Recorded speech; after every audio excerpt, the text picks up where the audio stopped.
بسم اللہ الرحمن الرحیم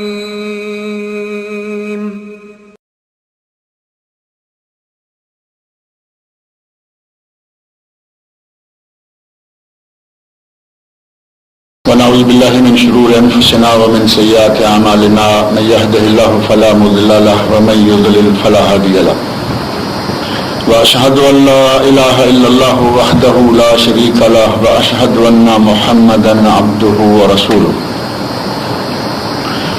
اما بعد فان خير الحديث كتاب الله وخير الهدي هدي محمد صلى الله عليه وسلم وشر الامور محدثاتها وكل محدثة بدعة وكل بدعة ضلالة وكل ضلالة في النار رب اشرح لي صدري ويسر لي أمري واحلل عقدة من لساني يفقهوا قولي رب أعوذ بك من همزات الشياطين وأعوذ بك رب أن يحضرون أعوذ بالله السميع العليم من الشيطان الرجيم ويطاف عليهم بآنية من فضة وأكواب كانت قوارير من فضة قدروها تقديرا ويسقون فيها كاسا كان مزاجها زنجبيلا عينا فيها تسمى سلسبيلا ويطوف عليهم ولدان مخلدون إذا رأيتهم حسبتهم لؤلؤا منثورا وإذا رأيت ثم رأيت نعيما وملكا كبيرا عليهم ثياب سندس خضر واستبرق وحلوا أساور من فضة وسقاهم ربهم شرابا طهورا۔ سورۃ الدہر کی پہلی 14 آیات ترجمہ اور مختصر تشریح کے ساتھ تفسیر کے ساتھ پڑھی جا چکی ہیں، جبکہ اس آیت نمبر 15 سے بلکہ اس سے پہلی آیات سے اللہ رب العزت نے اہل جنت کو جو نعمتیں دی جائیں گی ان کا تذکرہ شروع فرمایا ہے، اور پہلے کچھ اشرار کا ذکر بھی گزرا ہے۔ ابرار اور اشرار، خیر اور شر، ان دونوں کا مقابلہ تو ظاہر ہے کہ اول یوم سے ہی آ رہا ہے۔ اللہ رب العزت نے جب آدم علیہ السلام کو تخلیق فرمایا اور فرشتوں کو حکم دیا کہ اس کو سجدہ کرو، تو شر اسی وقت سامنے آ گیا۔ تمام فرشتوں نے سجدہ کیا الا ابلیس ابا واستکبر وکان من الکافرین، سوائے ابلیس کے، اس نے انکار کر دیا، تکبر کا راستہ اختیار کیا اور کہا کہ میں تو اس کو سجدہ نہیں کروں گا۔ اس کا یہ اللہ رب العزت کے سامنے اس انداز سے بولنا اور اس کی تفصیل قرآن کے مختلف مواقع پر آئی، اور اس نے آدم علیہ السلام کو سجدہ نہ کرنے کی جو وجہ بیان فرمائی وہ قرآن کریم نے نقل کی ہے۔ اس نے کہا خلقتنی من نار وخلقتہ من طین، اے اللہ مجھے تو نے آگ سے پیدا کیا ہے، یہ مٹی سے بنایا گیا ہے، میں اعلیٰ ہوں، میں اولا ہوں، میں افضل ہوں، یہ مٹی ہے، یہ میرے مقابلے میں کچھ نہیں، میں اس کو سجدہ کیوں کروں گا؟ تو اللہ رب العزت نے اس کی اس نافرمانی کے نتیجہ میں اسے اپنی بارگاہ سے ران دیا، دھتکار دیا، جنت سے نکال دیا۔ تو گویا جب سے آدم علیہ السلام کی تخلیق ہوئی شر تب ہی سے ہی سامنے آ چکا ہے، اور خیر اور شر، ابرار اور اشرار۔ قرآن کریم میں جب اللہ رب العزت اشرار کے عذاب کی بات کرتا ہے تو ساتھ ہی ابرار کی نعمتوں، ابرار کو ملنے والے انعامات اور ان کو جو کچھ اللہ رب العزت عطا فرمائے گا ان نوازشوں کا تذکرہ بھی کر دیتا ہے۔ یہاں بھی اشرار کی بات بھی گزری، ابرار کا تذکرہ بھی آیا۔ اللہ رب العزت ابرار کو جنتوں میں جو نعمتیں عطا فرمائے گا ان نعمتوں کے ضمن میں یہ آیت 15 جو ہے اس میں ارشاد فرمایا وَيُطَافُ عَلَيْهِمْ بِآنِيَةٍ،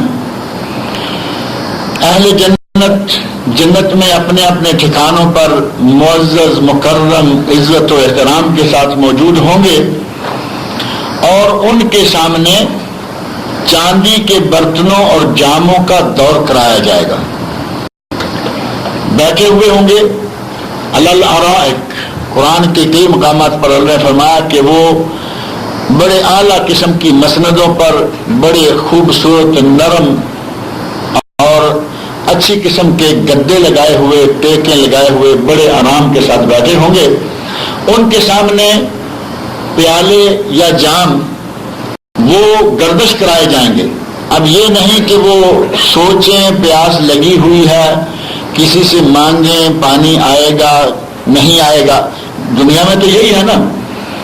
لیکن یہاں بھی آپ دیکھتے ہیں کہ کچھ لوگوں کا اتنا اچھا سسٹم رہتا ہے، اگر کوئی پارٹی کرے ہر چیز اس کے دائیں بائیں کہیں نہ کہیں نظر آ رہی ہے. اب یہ تو انسانی قوتیں ہیں. اللہ رب العزت کی قدرتوں کا تو کوئی مقابلہ ہی نہیں.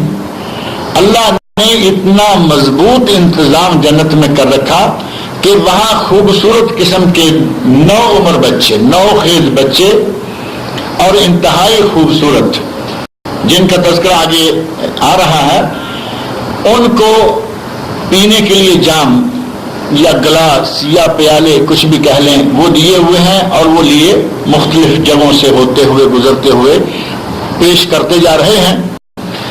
اور وہ پیالے کیسے ہیں؟ بِآنِيَةٍ مِّن فِضَّةٍ وَأَكْوَابٍ، وہ برتن اور ان کے جو پیالے ہیں وہ چاندی کے ہیں.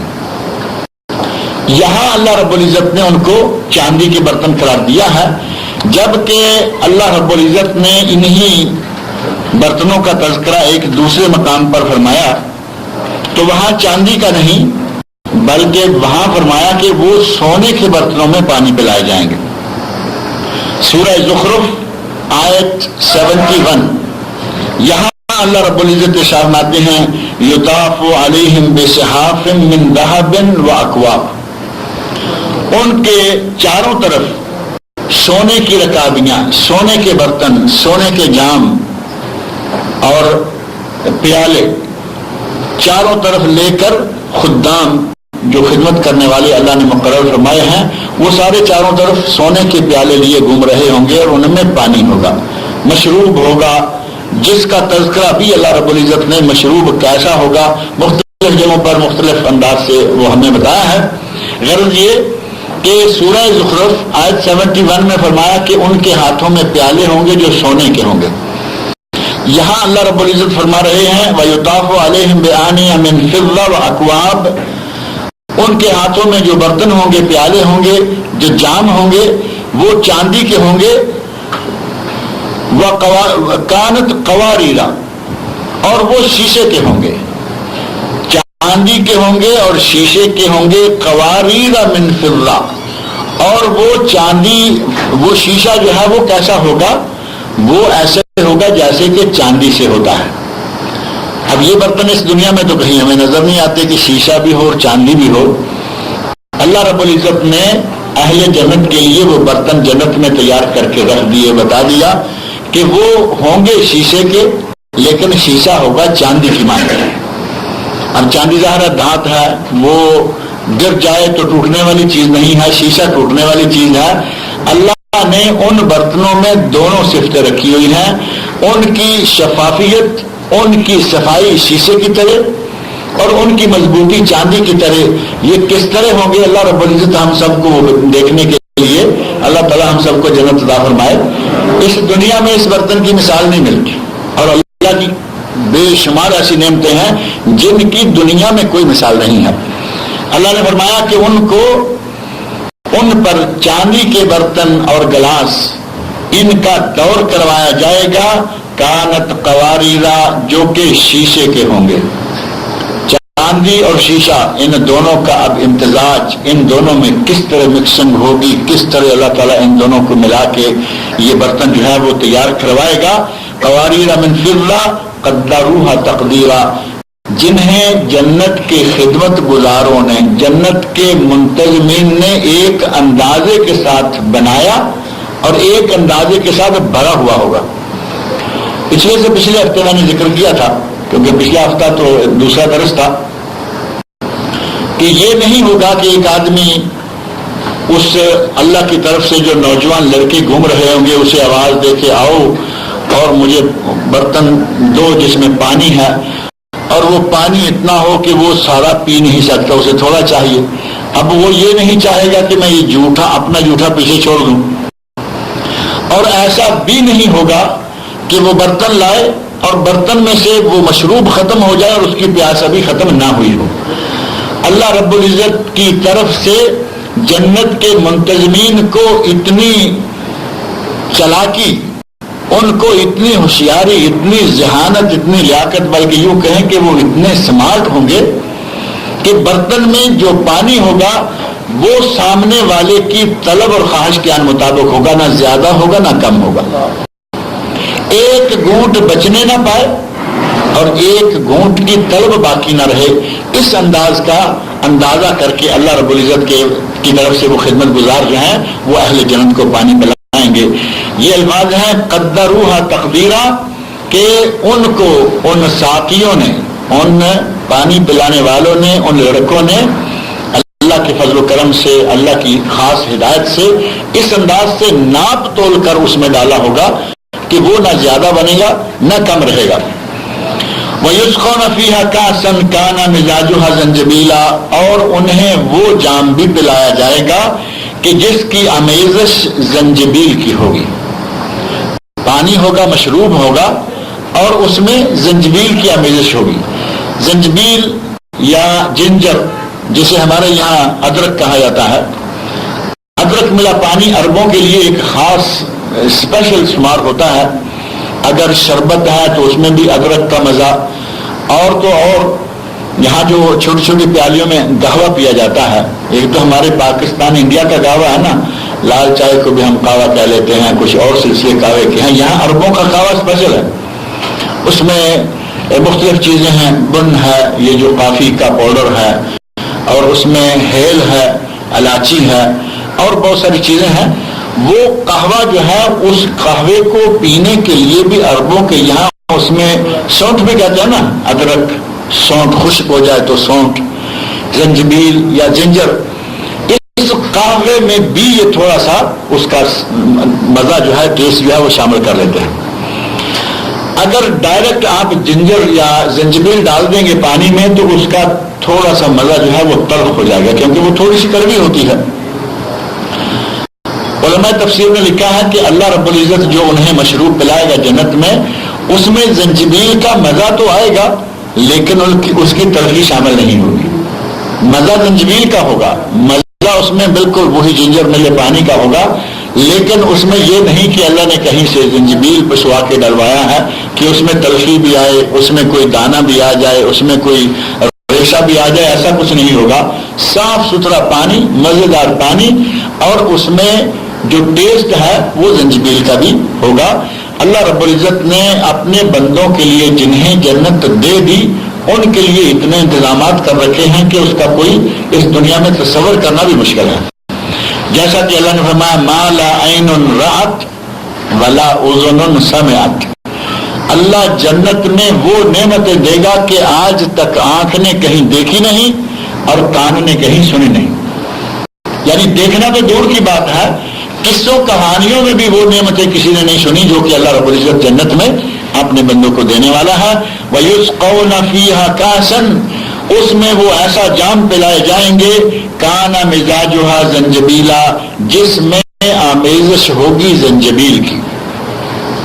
عَيْنًا فِيهَا تُسَمَّى سَلْسَبِيلًا، اور جنت میں ایک چشمہ ایسا ہوگا کہ جو سلسبیل، جس کا پانی کیسا ہوگا، ایک تو یہ ہے کہ چشمے کا نام سلسبیل، اور دوسرا یہ ہے کہ اس چشمے کے پانی کا جو ٹیسٹ ہے، یہ صفت ہے اس چشمے کی کہ اس کا پانی اتنا مزیدار ہوگا، خوش ذائقہ، ہلکا پھلکا اور میٹھا، جو کہ آسانی کے ساتھ گلے سے نیچے اتر جائے۔ عربی میں اس قسم کے مشروب کو سلسبیل کہا جاتا ہے۔ وہ میٹھا بھی ہوگا، ہلکا بھی ہوگا، اور ساتھ ہی خوش ذائقہ، مزیدار بھی ہوگا۔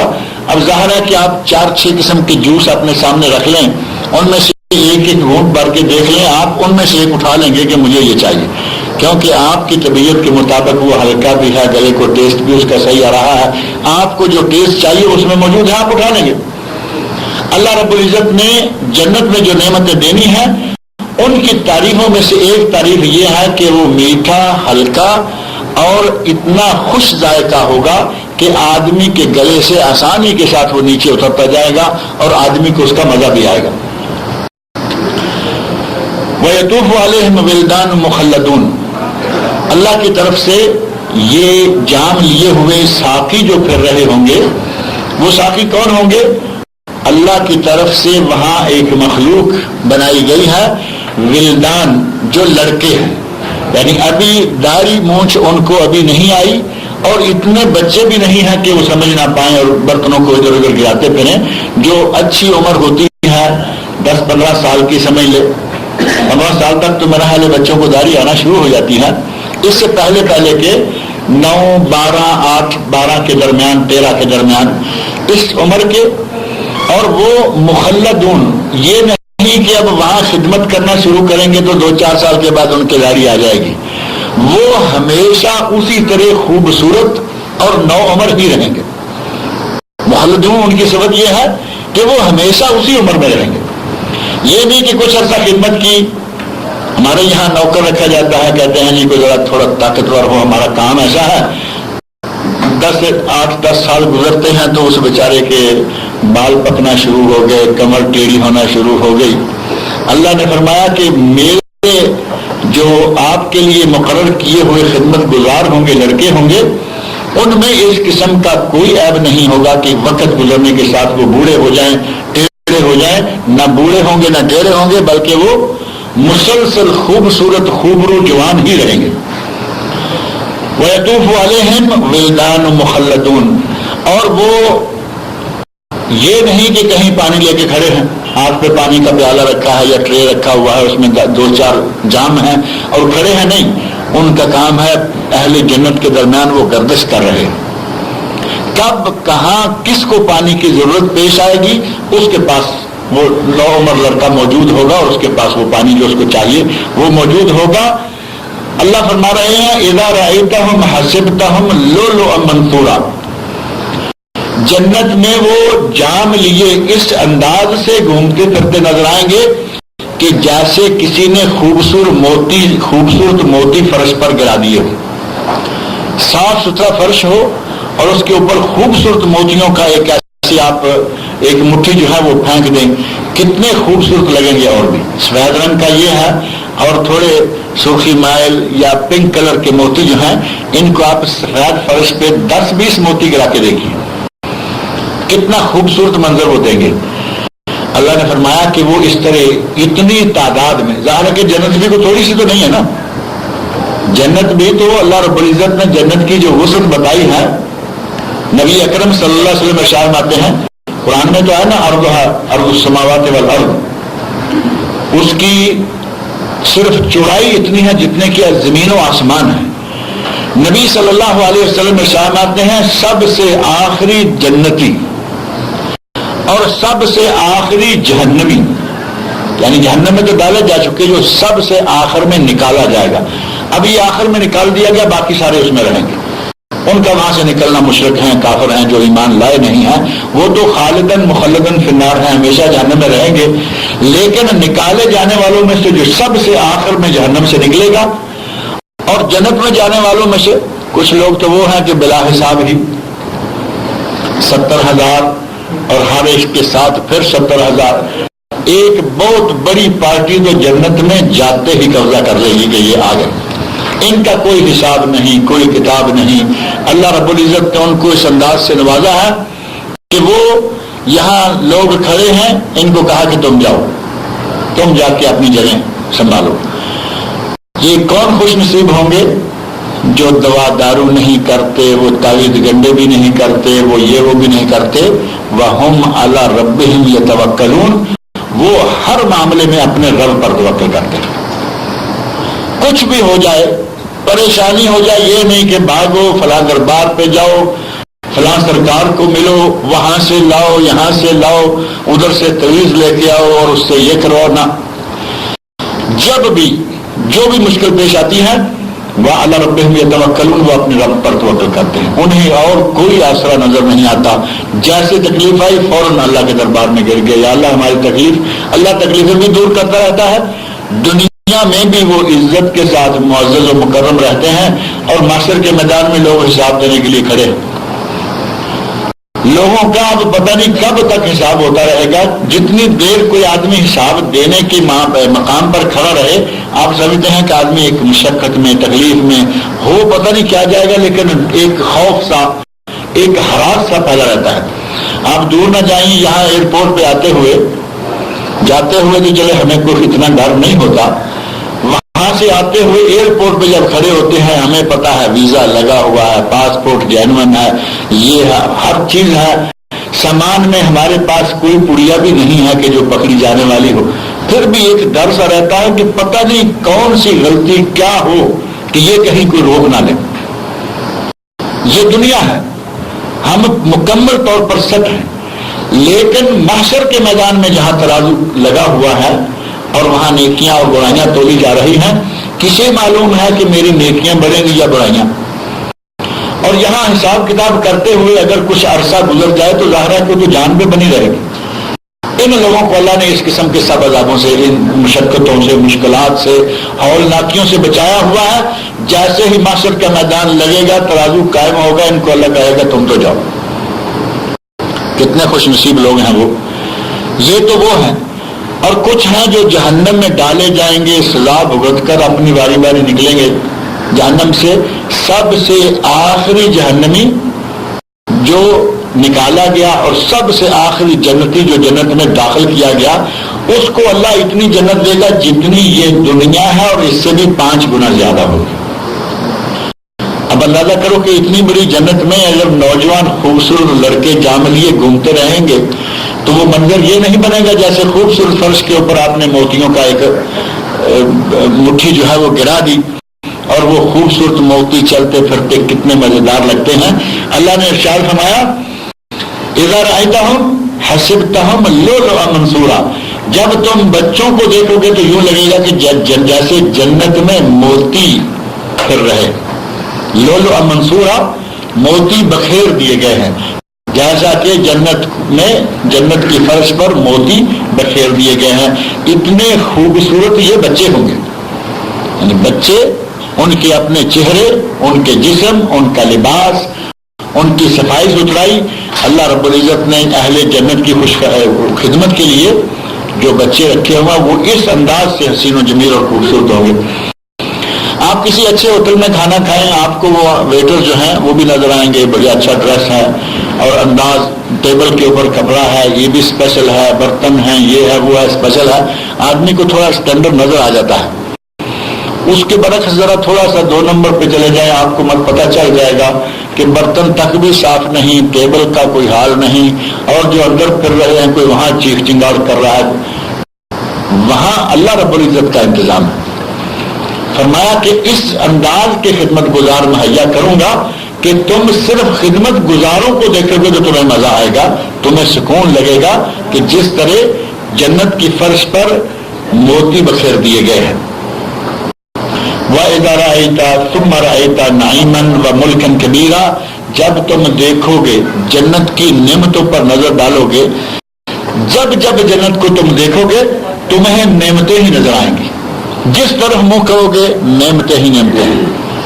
اور نعمتیں بھی کس انداز کی کہ جو کسی کا جی چاہے گا وہ اس کو اللہ تعالیٰ مہیا کر دے گا. ایک تو میں نے عرض کیا کہ نہ آنکھ نے دیکھا نہ کان نے سنا.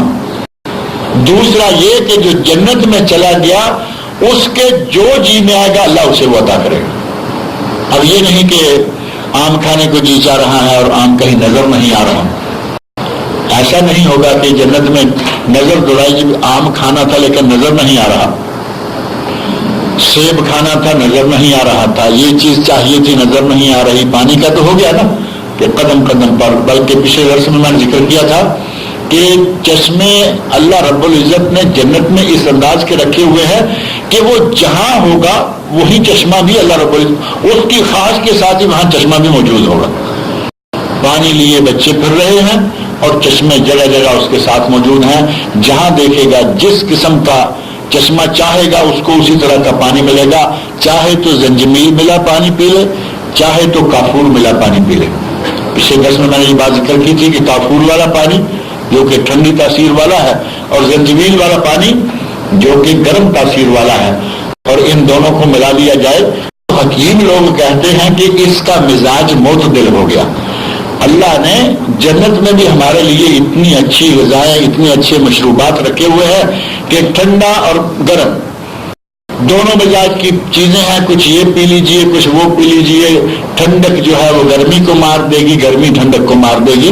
معتدل قسم کا مزاج رہے گا. اس انداز سے اللہ رب العزت نے ہمیں نعمتیں دینا ہے. اور پھر نہ آنکھوں نے دیکھی نہ کانوں نے سنی. اور فیہ ما تشتہیہ الانفس، قرآن میں اللہ نے فرمایا ہے ما تشتہیہ الانفس، جو نفس انسان مرد ہے عورت ہے جو جنت میں چلا گیا، جو اس کے جی میں آئے گا اللہ تعالیٰ اس کو مہیا کر دے گا. ایک سوال عموماً کیا جاتا ہے، کہتے ہیں جی جنت میں مردوں کو تو حوریں ملیں گی، عورتوں کو کیا ملے گا؟ ہے نا سوال عام ذہن میں آتا ہے اور یہ سوال کیا بھی جاتا رہتا ہے. اللہ نے کسی کو وہاں کسی کے دل کی خواہش چاہے کوئی بھی ہوگی وہ پوری کرنا ہے. فرما دیا ما تشتہی الیہ الانفس، جس کا مرد کا عورت کا بچے کا بڑے کا جس چیز کو جی چاہے گا اللہ وہ اسے مہیا کرے گا. اب جس کی نعمتوں کا کوئی شمار ہی نہیں اس کے لیے اب یہ بات کہنا کہ ان کو کیا ملے گا ان کو کیا ملے گا، جس کو جو چاہیے اس کو اللہ تعالیٰ وہی مہیا کرے گا. فرمایا وَإِذَا رَأَيْتَ، جب آپ دیکھیں گے تم دیکھو گے ثُمَّ رَأَيْتَ نَعِيمًا، تو تمہیں جس طرف بھی نگاہ دڑاؤ گے نعمتیں ہی نعمتیں نظر آئیں گی. وَمُلْكًا كَبِيرًا، اور ایک عظیم الشان سلطنت کے ساز و سامان نظر آئیں گے. آپ کا گھر جو آپ کو جنت میں جگہ دی گئی ہے وہ کوئی ایسا نہیں ہوگا کہ کسی باغیچے کے اندر کٹیا ہوتا ہے مالی کا کہ لو جی پھل کھاؤ مزے سے، لیکن وہ کٹیا معمولی سا. اللہ نے فرمایا نگاہ دوڑاؤ گے نعمتیں ہی نعمتیں نظر آئیں گی اور تمہیں یوں لگے گا کہ تمہیں بہت بڑی مملکت کا ساز و سامان جو ہے وہ دیا گیا. ایک بہت بڑی مملکت کے سربراہ ہو، ایک حاکم ہو، تمہیں اس قسم کی جنت میں بسایا جائے گا جو کہ اللہ کی عظیم نعمتوں میں سے یہ نعمت ہے. وہ جہاں بھی دیکھے گا نعمتیں اور جہاں نظر دوڑائے گا اسے عظیم مملکت کے ساز و سامان نظر آئیں گے. علیہم ثیاب سندس، علیہم ثیاب سندس خضر، جو اہل جنت ہیں وہ سبز رنگ کی باریک ریشم کا لباس پہنیں گے. ریشم دنیا میں مردوں کے لیے حرام ہے، عورتوں کے تو الحمدللہ مزے ہی مزے ہیں. دنیا میں بھی ریشم پہنے، اللہ تعالیٰ ان سب کو آخرت میں بھی ریشم عطا فرمائے. مردوں کو اللہ نے روک رکھا ہے کہ نہ تمہیں زیور پہننا ہے نہ تمہیں ریشم پہننا ہے، یہ دو چیزیں. اور اس میں کوئی مردوں کی محرومی نہیں ہے. کچھ لوگ اپنے آپ کو شاید اس سلسلہ میں محروم سمجھتے ہیں. پچھلے درس میں یہ بات آ گئی تھی، بلکہ پچھلے سے بھی تھوڑا پہلے، کہ لوگ سونے کی چین، سونے کے بریسلیٹ اور سونے کی انگوٹھیاں اور کیا کیا کچھ، حتیٰ کہ کئی خبیث تو ایسے ہیں کہ وہ کان میں بھی کچھ نہ کچھ پہنے پھر رہے. اب یہاں تو مان لیا کہ کسی نے پہن لیا، بھائی گھڑی ہوتی ہے بریسلیٹ پہن لی، گلے میں بھی ٹھیک ہے. جہالت کے زمانے میں دیہاتی لوگ جو ہیں جن کے پاس تھوڑی روٹی کھانے کے لیے ہوتی تھی وہ تعویذ کر کے نا، اس وقت آج لاکٹ کہتے ہیں، تعویذ وہ نہیں جو پیر لوگ بناتے ہیں، تعویذ وہ جو گلے میں لاکٹ کے طور پر لٹکایا جاتا ہے. گانے والے ناچنے والے بھانڈ مراسی قسم کے لوگ عورتوں کے کپڑے اور زیورات گلے میں تعویذ ڈالا ہوا ہے، بلکہ ایک تعویذ نہیں وہ پورا جو گلو بند ہوتا ہے وہ پہنے ہوئے ہوتے تھے. یہ تو ساری چیزیں کچھ تھوڑی سی گوارا ہیں کہ کسی نہ کسی انداز سے ہمارے معاشرے میں ہمیں نظر آتی رہی. یہ کانوں والی بات جو ہے یہ بالکل نہیں ہے. اب لوگوں نے کانوں میں بھی بندے ڈالنے شروع کر دیے ہیں. عورتوں کی نقل اتارتے ہیں کہ عورتوں کو زیور پہننے کی اللہ نے اجازت دی، ریشم پہننے کی اجازت دی، ہمیں کیوں نہیں؟ جبکہ جو مرد اس دنیا میں سونا استعمال کرے گا یا ریشم استعمال کرے گا اسے اللہ آخرت میں محروم کر دے گا. کیا فائدہ؟ 4 دن کی زندگی ہے یہ، اس میں سونا پہن کر ہمیشہ کی جنت سے محروم ہو جائے. 4 دن کی زندگی میں ریشم پہن کر، اور پھر یقین مانے ریشم کا لباس پہنا ہوا مرد کیسا لگتا ہے؟ عورتوں کا کپڑا جو خوبصورت ہے، نرم و نازک، بڑا سافٹ ہے، یہ ہے وہ ہے، وہ اچھے بڑے مرد نے پہنا ہوا ہو تو وہ بھی ہجڑا سا لگتا ہے. کیا فائدہ دنیا میں یہ چیز بیان کر جو جنت سے بھی محروم کر رہی ہے اور مردانگی سے بھی نکال رہی ہے؟ وہ مرد نظر ہی نہیں آتا، عجیب قسم کا آدمی لگنے لگتا ہے۔ اللہ رب العزت نے فرمایا کہ جنت میں میں اپنے بندوں کو جو لباس پہناؤں گا وہ کیسا ہوگا؟ ثیاب سندس خضر، باریک رنگ کا اور باریک کپڑا ریشم کا سبز رنگ کا ہوگا۔ ریشم بھی ہو اور سبز بھی ہو اور باریک بھی ہو تو کتنا خوبصورت کپڑا ہے۔ آپ اندازہ کریں کہ سبز رنگ جنت میں لباس کے طور پر دیا جائے گا۔ ہمارے کچھ لوگوں نے اس کو اپنے مزاروں کے لیے بھی پکا کر رکھا ہے، مزاروں کا جو لباس ہے وہ سبز رنگ کا جاتا ہے۔ کسی مزار پہ چلے جائیں آپ کو چادریں ساری سبز ہی ملیں گی، اندر جو ڈالی ہوئی ہیں وہ بھی سبز، اوپر جو گنبد بنایا ہوا ہے وہ بھی سبز۔ اللہ نے جنت میں اب جن چیزوں سے اللہ نے منع کر رکھا ہے، کہا کہ یہ نہ کرو وہ نہ کرو، یہ ہمارے جو مزاروں پہ چادریں چڑھائی جاتی ہیں وہ ریشمی چادریں ہوتی ہیں۔ اب ہم تو لگتا ہے کہ اپنے بزرگ کو جنت میں جانے سے روک رہے ہیں، اسے ریشمی، وہ تو مر چکا ہے لیکن ہم اپنے کرتوت سے یہ کر رہے ہیں کہ تمہیں جنت میں نہیں جانے دیں گے، ریشمی لباس پہنائیں گے تجھے، تیری قبر پر بھی ریشمی ہر رنگ کی چادریں ڈالیں گے۔ اللہ نے یہ لباس جنت میں اپنے بندوں کو دینا ہے۔ فرمایا علیہم ثیاب سندس خضر، ان کو سبز رنگ کی اور بڑی باریک خوبصورت قسم کی ریشم کا لباس پہنایا جائے گا، وہ استبرق، اور ساتھ ہی موٹا ریشم کا کپڑا، باریک بھی اور ریشم کا کپڑا موٹا بھی۔ دیبا اور دیباج، موٹا کپڑا جو ریشم ہے اس کو دیبا اور دیباج کہا جاتا ہے، اور باریک کپڑا جو ریشم کا ہے اس کو عربی میں سندس کہا گیا۔ اللہ نے فرمایا کہ انہیں چاندی کے زیورات پہنائے جائیں گے، من فضہ، جبکہ دوسری جگہ پر اللہ رب العزت نے سورہ کہف میں جیسے یہاں بتایا نا کہ ان کے برتن چاندی کے ہوں گے، اور سورہ زخرف میں فرمایا کہ سونے کے ہوں گے، اسی طرح یہاں سورہ دہر میں ہے کہ ان کو چاندی کے زیورات پہنائے جائیں گے، اور سورہ کہف میں آیت 31 میں اللہ نے فرمایا کہ ان کو سونے کے زیورات پہنائے جائیں گے۔ اولئک لہم جنات عدن، ان کے لیے ہمیشگی والی جنتیں ہوں گی، تجری من تحتہم الانہار، جن کے نیچے نہر بہ رہی ہوں گی، یحلون فیہا من اساور من ذہب، انہیں سونے کے کنگن پہنائے جائیں گے۔ اسورہ یہ جو بریسلٹ ہے یا کنگن ہے، جنت میں ان کو یہاں فرمایا سورہ کہف آیت 31 میں ان کو سونے کے بریسلٹ، سونے کے کنگن پہنائے جائیں گے۔ وَيَلْبَسُونَ ثِيَابًا خُضْرًا مِنْ سُنْدُسٍ وَإِسْتَبْرَقٍ، لباس وہاں بھی وہی بتایا کہ باریک ریشم سبز رنگ کا اور موٹا ریشم دیبا دیباج، اللہ رب العزت ان کو مختلف قسم کے زیورات پہنائے گا۔ اب چاندی اور سونے کے ان دو مقامات کے جو زیورات ہیں ان کو پڑھیں تو محسوس ہوتا ہے کہ وہاں اللہ رب العزت بندے کو اختیار دے دے گا۔ اب یہ تو نہیں ہے کہ کچھ لوگوں کو چاندی کے پہنائے کچھ کو محروم کر دے گا، کچھ کو سونے کے پہنائے تو ان کو چاندی سے محروم کر دے گا۔ اللہ نے چاندی کا بھی ذکر فرما دیا، سونے کا بھی ذکر فرما دیا، جہاں اس کا جی چاہ ذکر کر دیا۔ اور علماء تفسیر کہتے ہیں کہ وہاں 3 قسمیں ہو جائیں گی۔ ایک وہ ہوں گے جن کا جی چاہ رہا ہے کہ آج ہم چاندی کا زیور پہنیں گے، اور یہ زیورات جو ہیں یہ جیسے میں نے پہلے کہا کہ ہمارے ماحول میں، دیہاتی ماحول میں بانڈ مراسی گانے والے یہ وہ، یا جن کے پاس تھوڑا پیسہ زیادہ ہے وہ کچھ تعویذ وغیرہ لاکٹ وغیرہ ڈال دیتے ہیں۔ اور انگریزوں کے زمانے میں جو راجے مہاراجے تھے وہ بھی زیور استعمال کرتے تھے، حتیٰ کہ حضرت موسیٰ علیہ السلام کا جو دور ہے اس دور میں بھی ایسی باتیں قرآن کریم نے بات چیزیں نقل کی ہیں کہ موسیٰ علیہ السلام سادگی کے ساتھ فرعون کے دربار میں گئے تو اس نے کہا کہ یہ نبی ہو سکتا ہے، جس کو اللہ نے نبی بنانا تھا کم از کم اس کے لیے زیورات ہی مہیا کر دیتا، اس کے ساتھ کوئی بہت بڑی فوج بھیج دیتا تو یہ تو سیدھا سادہ سا عام سا آدمی ہے۔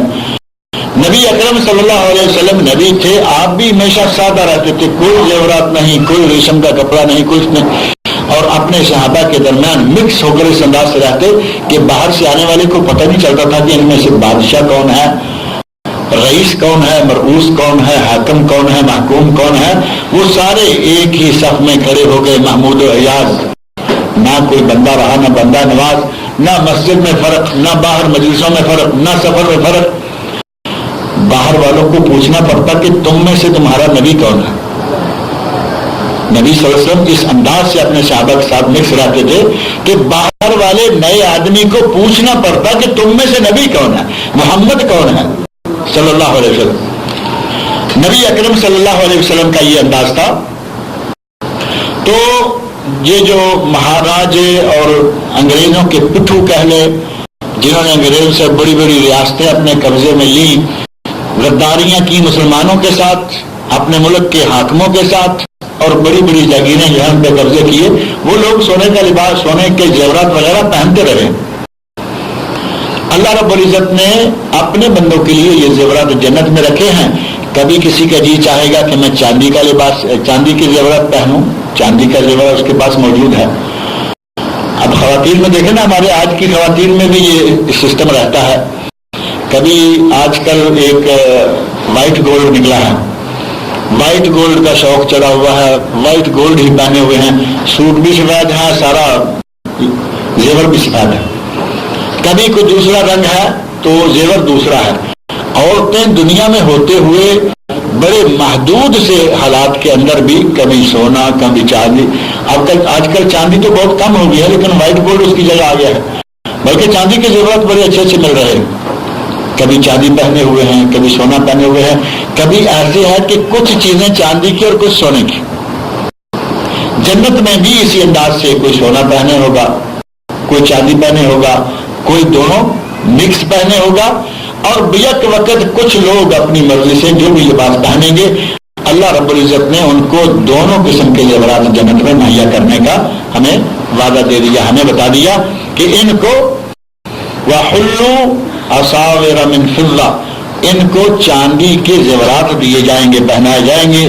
وَسَقَاهُمْ رَبُّهُمْ شَرَابًا طَهُورًا، اور اللہ ان کو جنت میں بہت ہی پاک صاف مشروب یا شراب مہیا کرے گا. اب یہ تین قسمیں ہو گئی ہیں پانی ہی پانی کی، صرف مشروب کی. ایک وہ پانی جس میں زنجبیل ملا ہوا ہے، ایک وہ پانی جس میں کافور ملا ہوا ہے. ان دونوں سے بھی کوئی اعلیٰ قسم کا پانی اللہ دے گا جس کو شراب طہور کہا. شاعروں نے تو بڑی بدتمیزیاں کی، کہا کہ ان کو ملاؤں کو تو شراب طہور کے وعدے ہی کیے جاتے ہیں، ہم تو پیتے رہتے ہیں. ملاؤں کو ہٹ کرتے ہوئے کہتا ہے کہ ان کو تو شراب طہور کے وعدے ہی کیے جاتے ہیں، ان کو حور و قصور کے وعدے ہوتے ہیں، ہمارے پاس سب کچھ ہے. ان کو وہ ملا ہوا ہے جو پی لے تو یہ نہیں پتا چلتا کہ میرے سامنے بہن ہے یا بیوی ہے. یہ پی لے تو یہ نہیں پتا چلتا کہ میری بیٹی ہے یا پڑوسی کی بیٹی ہے.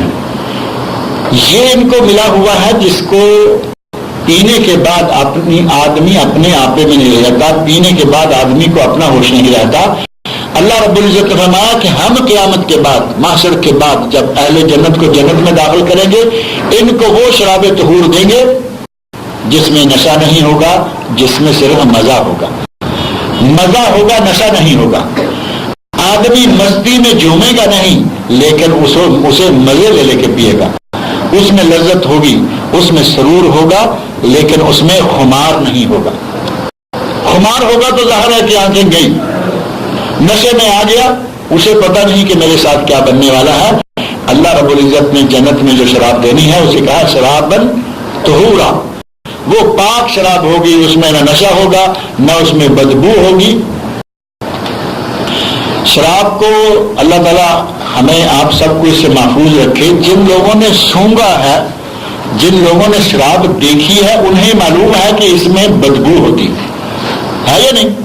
شراب بدبودار ہوتی ہے. جو لوگ شراب نہیں پیتے اور تو بوتل قریب کریں تو ان کو کیا آ جائے، اتنی غلط قسم کی اس کی بدبو ہوتی ہے.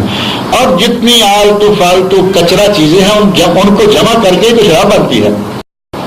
گڑ خراب ہو جائے وہ بھی جمع کر دیں، اور کیکر کا چھلکا جو ہے، درخت جو ہے کیکر، اس کا چھلکا نکال کے وہ بھی اس میں ڈال دیں، اس میں پانی بھی ڈال دیں، اس میں لیمو بھی ڈال دیں. اس میں کتنی آلتو فالتو چیزیں جتنی پڑی ہوئی ہیں ان کو اکٹھا کر دیں، تھوڑی دیر کے بعد وہ چند دنوں کے بعد اس کو پانی میں اس میں زمین میں دبائے رکھتے ہیں، بعد میں نکالتے ہیں، یہ شراب بن گئی۔ اس میں خمار پیدا ہو گیا، اس میں نشہ آ گیا، لیکن ساتھ ہی وہ بدبودار بھی ہو گئی جتنی۔ اور پھر کئی لوگ یہاں لوگوں کے بھی تو کیا کیا انداز ہیں، کہیں گے جی یہ حرام کیا ہے اس میں؟ شراب میں دیکھو گڑ ڈالتے ہیں، وہ میٹھا ہے، تم بھی کھاتے ہو۔ اس میں ہم پانی ڈالتے ہیں، پانی اللہ کی نعمت ہے، تم بھی پیتے ہو۔ یہ کرتے ہیں تو یہ ڈالتے ہیں، یہ ساری چیزیں ہیں۔ اب یہ ساری چیزیں الگ الگ نعمت ہیں، جب ان سب کو اکٹھا کر لیا جائے گا تو اس کے رزلٹ میں جو چیز پیدا ہوگی اللہ نے اسے حرام قرار دے دیا۔ یہ ساری چیزیں اللہ کی مخلوق ہیں، یہ جتنی چیزیں شراب میں اکٹھی ہوتی ہیں وہ اللہ کی مخلوق ہیں، صحیح ہے، لیکن اللہ نے ان کے امیزے کو حرام قرار دیا قرآن کریم میں، نبی صلی اللہ علیہ وسلم نے حدیث میں حرام قرار دیا، ہم حرام سمجھتے ہیں۔ اللہ کی نعمتوں میں سے تو چلتی پھرتی نعمتیں بھی بے شمار ہیں نا، بکری بھی ہے، کتا بھی ہے، بلی بھی ہے، خرگوش بھی ہے، اور ایک وہ دوسرا جانور بھی ہے، خنزیر بھی ہے، جس کا نام لینے سے ہمارے لوگ کہتے ہیں کہ 40 دن زبان پلید رہے گی۔ اب ہمارے مسائل بھی تو اس طرح کے ہیں نا، اتنا سخت فتویٰ کسی نے دے رکھا ہے کہ خنزیر کہا تو 40 دن زبان پلیت رہے گی۔ کہتے ہیں جی خنزیر کو خنزیر نہ کہو، کئی کہتے ہیں وہ برا جانور۔ برا جانور تمہارے ساتھ وہ کیا برائی کر کے گیا ہے؟ خنزیر اللہ نے قرآن میں اس کا نام لیا ہے، وہ برا جانور، وہ فلاں جانور، وہ جس کا نام نہیں لینا وہ جانور، نام لینے سے کچھ نہیں ہوتا۔ اب دیکھیں کہ خنزیر بھی ہے اور اسی کے سائز کے اور جانور ہیں، اللہ نے کسی کو حرام کرا دیا۔ اب خرگوش اور بلی ملتے جلتے نہیں ہوتے، خرگوش اور بلی سائز بھی تقریباً ایک جیسا، چال بھی ایک جیسی، قریب قریب شکل بھی قریب قریب ملتی جلتی، ایک حلال ہے ایک حرام ہے۔ بلی کا جوٹا پاک ہے، گوشت حرام ہے، خرگوش کا جوٹا بھی پاک ہے، اس کا گوشت بھی حلال ہے۔ اللہ رب العزت جس چیز کو چاہے حلال قرار دے، جس چیز کو چاہے حرام قرار دے، اس نے ان پاک چیزوں کے مجموعے کو حرام قرار دے دیا، کیونکہ اس کے مجموعے میں وہ قباحت آ گئی ہے کہ پینے کے بعد بیٹی اور بیوی میں فرق نہیں رہتا، اپنے اور غیر میں فرق نہیں رہتا، اور پینے کے بعد یہ گرتے پڑتے لوگ، کوئی نالی میں گرا ہوا ہے، کوئی کہیں گرا ہوا ہے، وہ واقعات جو ہے وہ آپ دیکھتے رہتے ہیں کہیں نہ کہیں۔ اللہ نے فرمایا وَسَقَاهُمْ رَبُّهُمْ شَرَابًا طَهُورًا، جنت میں اللہ اپنے بندوں کو شراب طہور پلائے گا۔ إِنَّ هَذَا كَانَ لَكُمْ جَزَاءً، یہ تمہارے لیے تمہارے نیک اعمال کا بدلہ ہے۔ اللہ کہے گا کہ تم نے نیک اعمال کیے، جن کاموں سے میں نے روکا ان سے تم باز رہے، جن کاموں کو کرنے کا میں نے حکم دیا تم نے وہ کام کیے، تمہاری ان نیکیوں کا یہ بدلہ ہے۔ وَكَانَ سَعْيُكُمْ مَشْكُورًا، اور تم نے جو کوششیں کی برائیوں سے بچنے کی، نیکیاں کرنے کی، جتنی کوششیں جتنی سعی تم نے کی، اس سعی کو اللہ رب العزت نے پسند فرما لیا ہے، تمہاری سعی کو کی اللہ نے قدر کی ہے۔ اگر شکریہ بندے کی طرف سے ہو تو اللہ کے احسانات پر ممنون ہونا، اور اگر شکریہ اللہ کی طرف سے بندے کے لیے نسبت ہو تو بندے کے اعمال کو قبول کرنا، بندے کے اعمال کو عزت احترام کے ساتھ اعتبار بخشنا، لفظ دونوں طرف ہیں۔ سعیکم مشکورا، بندوں کے اعمال کا شکریہ اللہ کی طرف سے کیسے ہوگا کہ ان اعمال کو اللہ رب العزت قبول کر لے گا، اور اللہ کی نعمتوں کا شکریہ بندے کی طرف سے کیسے ہوگا کہ وہ اس کی حمد و ثنا کرے گا، ممنون احسان ہوگا، اس کا احسان مانے گا۔ بعض الفاظ قرآن کریم میں لغت عرب میں ایسے ہیں کہ ایک ہی لفظ ہے، اس کا معنی مختلف موقعوں پہ مختلف ہوتا رہے گا۔ جیسے صلاۃ ہے، ان اللہ وملائکتہ یصلون علی النبی یا ایھا الذین آمنوا صلوا علیہ وسلموا تسلیما، یہاں لفظ صلاۃ ہے، اس آیت میں لفظ صلاۃ ہے۔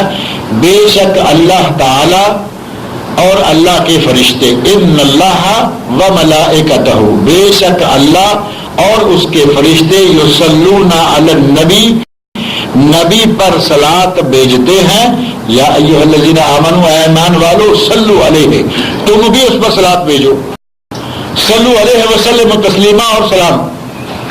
اللہ بھی صلاۃ فرشتے بھی صلات، بندے بھی صلات، صلات تو صلات ہی ہے نا، لفظ ایک ہی ہے، لیکن اللہ کا صلات بھیجنا اپنے نبی پر رحمت نازل فرمانا، فرشتوں کا صلات بھیجنا نبی پر اللہ سے رحمتیں بھیجنے کی درخواست کرنا، اور بندوں کا صلات بھیجنا جو ہم درود و سلام کہتے ہیں، اللہم صلی علی محمد وعلی آل محمد، تینوں جگہ تینوں الگ الگ معنی لیکن لفظ ایک ہے، اور اسی لفظ کا ایک چوتھا معنی بھی ہے اور وہ ہے نماز، وہ بھی صلات بھی وہی ہے نا، صلو کما رأیتمونی اصلی، یہاں بھی صلو ہے، صلو علیہ وسلم تسلیما، صلو کما رأیتمونی اصلی، ایک ہی لفظ ہے، بخاری شریف میں یہ ہے، قرآن کریم میں وہ، پڑھو تم نماز اس طرح جس طرح کہ تم نے مجھے نماز پڑھتے ہوئے دیکھا ہے، یہاں صلات بمانا نماز ہے، صلات بنا دعا بھی ہے۔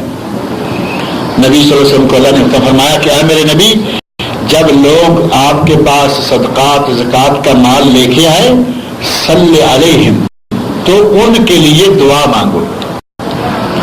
صلات کا معنی دعا، صلات کا معنی نماز، صلات کا معنی درود، صلات کا معنی درخواست دعائے رحمت، اور صلات کا معنی رحمت نازل کرنا، 5-6 معنوں میں لفظ ایک ہی ہے۔